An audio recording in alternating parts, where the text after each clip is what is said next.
পিঠাগুলো আমার কাটা হয়ে গেছে।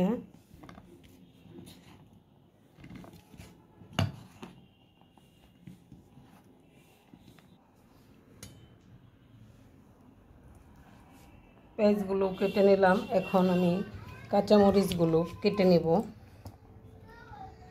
আপনারাও মেরা পিঠা আমার মতো এভাবে ভেজে দেখবেন।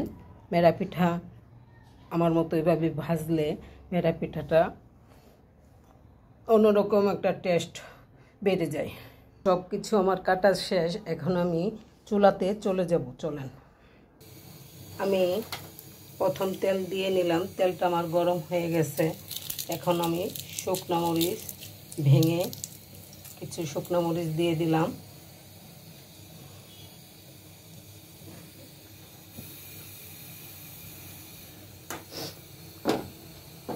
দিয়ে দিচ্ছি প্রথম টমেটো কুচি।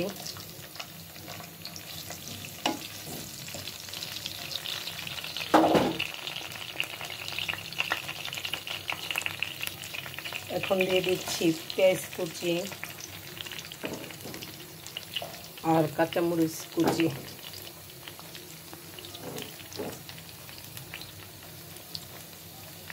খেয়াল রাখতে হবে এগুলো বেশি ভাজা যাবে না। এখন আমি পিঠাগুলো দিয়ে দিচ্ছি, কেননা পিঠাটা মচমচে করে ভাজতে ভাজতে পেঁয়াজ টমেটো কাঁচামরিচগুলো পুড়ে যাবে। তার জন্য আমি পেঁয়াজ কাঁচামরিচ টমেটো দেওয়ার পাশাপাশি দিয়ে দিলাম পিঠাগুলো। আমি পরিমাণ মতো একটু লবণ দিয়ে দিলাম, বেশি দিলাম না, পিঠাতে লবণ আছে আর একটু লাগতে পারে, দিয়ে দিলাম। লবণটা আমি সবসময় হাতেই দিই, চামচ দিয়ে দিই না। হাতে দিলে আমার মনে হয় মাপটা আমি ভালো বুঝি।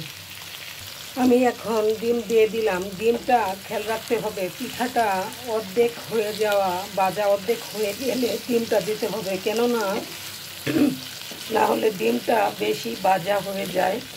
পিঠাগুলো ভাজা মচমচা হতে হতে আমি একটা ডিমই দিলাম, আর আপনারা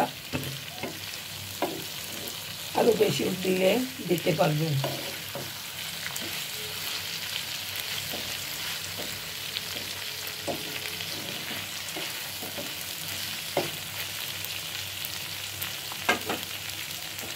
দেখেন টমেটোটা আগে দেওয়ার কারণে টমেটোটা গলে গেছে, সজের কাজ করছে।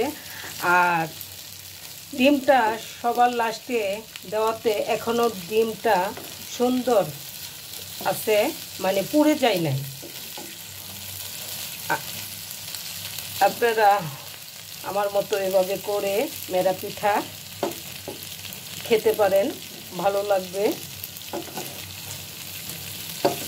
আমি যতটুকু পারি চেষ্টা করি আপনাদের সাথে শেয়ার করার জন্য, কিন্তু আমার একটাই কষ্ট লাগে যে আপনারা একটা লাইক কমেন্ট করেন না, শেয়ার দেন না। যাই হোক, কষ্টের কিছুই নাই, যার যার এটা ব্যক্তিগত ব্যাপার। তারপরও আমার একটাই অনুরোধ রইল, যদি ভালো লাগে তাহলে আপনারা লাইক কমেন্ট করে আমাকে জানায়েন। আর কি বলবো, হয়ে গেল আমার মেরা পিঠা। ভালো লাগলে লাইক কমেন্ট করবেন, আবারও বললাম। আর ভুল ত্রুটি হতেই পারে, ক্ষমার দৃষ্টিতে দেখবেন। ধন্যবাদ।